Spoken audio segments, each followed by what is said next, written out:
আজকে তৈরি করছি এঁচোড় চিংড়ি। প্রথমে এঁচোড়টাকে আমি একটু নুন হলুদ দিয়ে ভাপিয়ে জলটা ঝরিয়ে রেখে দিয়েছি। এবার কড়াইতে তেল দিয়ে দেব, পরিমাণ মতো তেল দিয়ে দিলাম।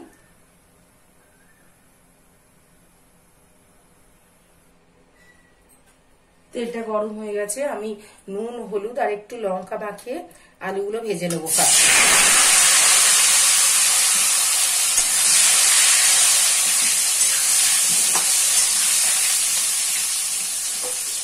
ভাজা হয়ে গেছে, এবার আমি আলুগুলোকে তুলে ফেলবো।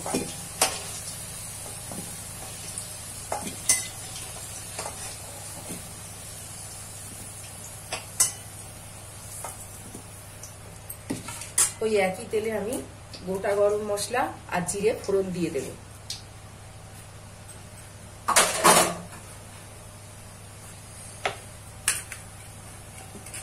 তার মধ্যে পেঁয়াজগুলোকে ছেড়ে দেবো।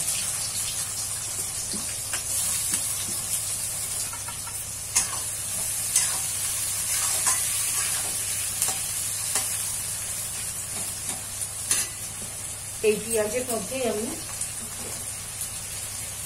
নুন হলুদ মাখানো চিংড়ি মাছ দিয়ে দেবো, দিয়ে পেঁয়াজ আর চিংড়ি মাছ আমি একসাথে ভাজবো। এতে ফ্লেভারটাও ভালো হবে আর চিংড়ি মাছগুলো পুড়ে যাবে না। পেঁয়াজের মধ্যে যে জলটা আছে, তেলে জলে একসঙ্গে ভাজতে ভাজতে জলটাও শুষে যাবে আর পেঁয়াজ চিংড়ির গন্ধটাও খুব ভালো বেরোবে গরম মশলার সাথে। তাহলে পেঁয়াজগুলো তাড়াতাড়ি নরম হয়ে যাবে। আর দেবো এই যে আখের গুড়, আমি চিনি ব্যবহার করবো না, তরকারিতে আখের গুড় দেবো। এতে কালারটাও ভালো হবে আর স্বাস্থ্যের পক্ষেও খুব ভালো।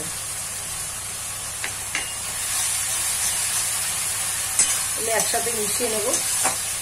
মাছটাও অনেকটা ভাজা ভাজা হয়ে এসছে, চিংড়ি মাছটাও ভাজা ভাজা হয়ে এসছে। এবার আমি সমস্ত মশলা একসঙ্গে মিশিয়ে নিয়ে কষবো।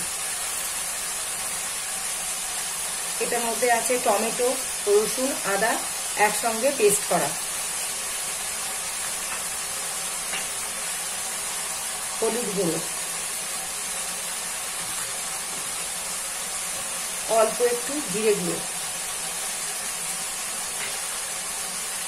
কালারের জন্য কাশ্মীরি লঙ্কা ব্যবহার করছি, কিন্তু কোনো গুঁড়ো লঙ্কা আমি ব্যবহার করব না।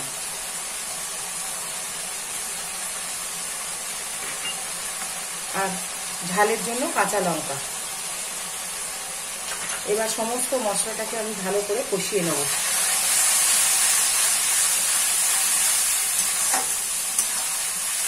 চিনি লঙ্কা দেওয়ার জন্য এই কালারটা খুব ভালো এসছে। এবার আস্তে আস্তে তেল ছেড়ে দিচ্ছে।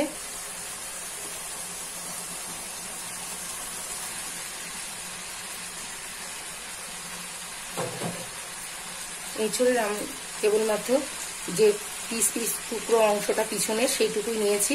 যে দানা বা ভুতুড়ি যেগুলো থাকে এঁচোড়ের মধ্যে, সুতো সুতো মতো যা থাকে, ওগুলো আমি কিছু নিইনি।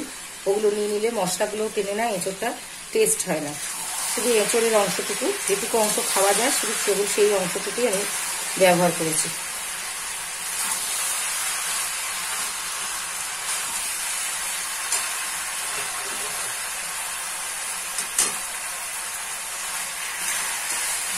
পুরোপুরি কষা হয়ে গেছে, এবার আমি ভাজা আলুটা এর উপর দিয়ে দেবো। আলুটা মিশিয়ে নেব।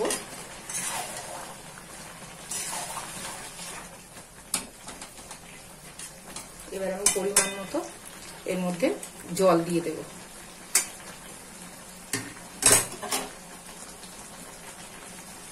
এর মধ্যে আমি আর ঠান্ডা জল ব্যবহার করব না, এর মধ্যে আমি গরম জল দিয়ে দেব।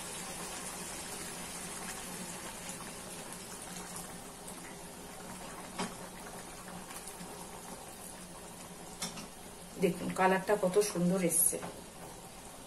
এটা ওই আখের গুড় আর কাশ্মীরি লঙ্কা এই দুটো ব্যবহার করলে কালারটা এমনি ভালো এসে যাবে। যে কোনো তরকারিতে আখের গুড় দিয়ে খুবই ভালো স্বাস্থ্যের পক্ষে। চিনি যত কম খাওয়া যায় ততই ভালো। তরকারি কালারও ভালো আসে, স্বাদও ভালো হয় আখের গুড়ের জন্য। এবার ঢাকা দিয়ে আমি এটা সিদ্ধ করতে দেবো। সিদ্ধ হয়ে গেলে ঘি গরম মশলা দিয়ে নামিয়ে নেবো।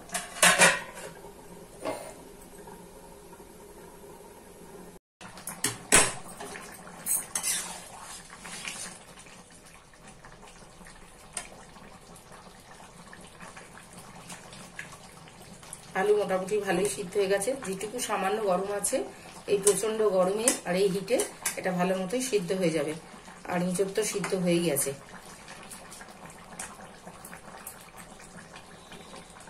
এবার এর উপর ঘি আর গরম মশলা দিয়ে আমি নামিয়ে নেব। 1 চামচ ঘি দিয়ে দিলাম। আর একটু ঘরে করা আমার গরম মশলা, প্রত্যেকটা ভিডিওতেই আমি বলেছি কিভাবে গরম মশলাটা বানাই। গরম মশলা দিয়ে দিলাম।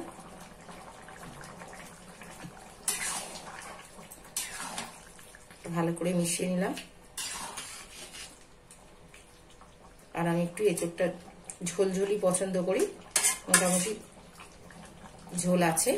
এবার এটাকে আমি একটা পাত্রে নামিয়ে নেব। পুরোপুরি হয়ে গেছে। এটা আমি 5 মিনিট ঢাকা দিয়ে, গ্যাসটা অফ করে 5 মিনিট ঢাকা দিয়ে রেখে দেবো। তারপর একটা পাত্রে ঢেলে ফেলবো।